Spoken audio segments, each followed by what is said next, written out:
The gentleman from Pennsylvania. I thank the Chairman.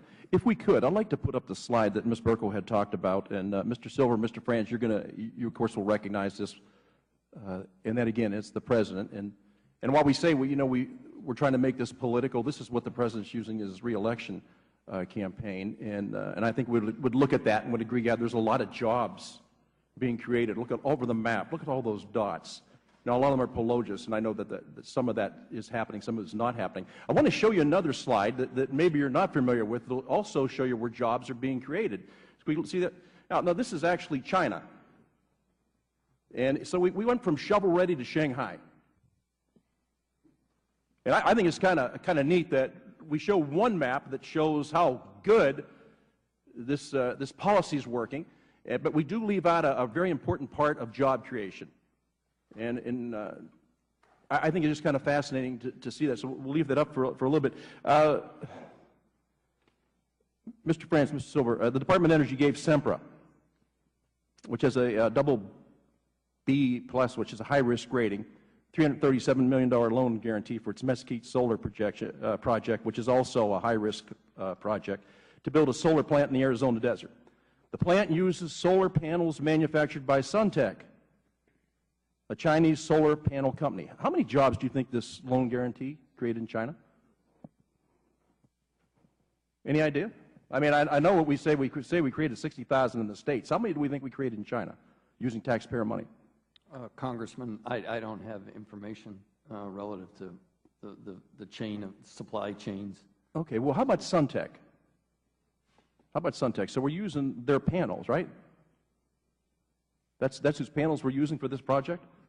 I'd have to take the question for the record, and I'll certainly respond in the details of the supply chain for the specific project. Yeah. I don't have that right at my... Well, because we've been talking about creating American jobs, and we've been talking about made in America, and we've been talking about everything that we're going to invest money in should be invested here. So all those dollars, which, by the way, came from taxpayers or are backed by taxpayers, should be used the right way. And I think we'd all agree with that.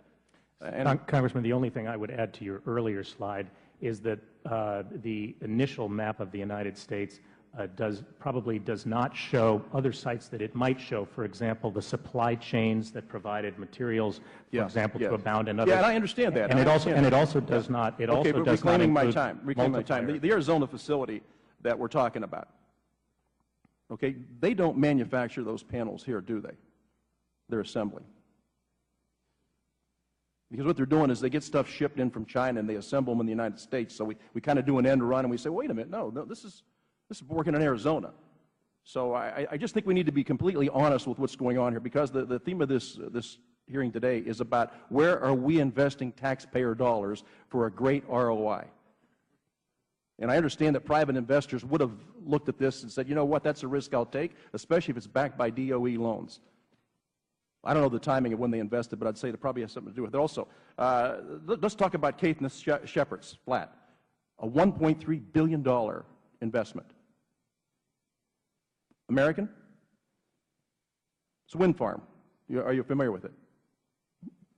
Yes. Either one, Mr. Franz, Mr. Silver. Okay. It's the largest, it was at the time and may still be the world's largest wind farm. It's in Oregon. And it's an American project. Well, it has American investors, American components, American labor. The towers that the windmills are put on. Well, they come from China. They come from China. So we're talking about investing billions and billions of dollars, and yet we find out that, yeah, the money we're investing isn't really creating American jobs. It's creating jobs in China. Well, and we have them shipped here, and we manufacture them here, and we say, okay, and I understand the renewables. I really do. I get that. Let's just put up one last slide, if we could, on Project AMP, if we have it available. The list of the suppliers that are approved.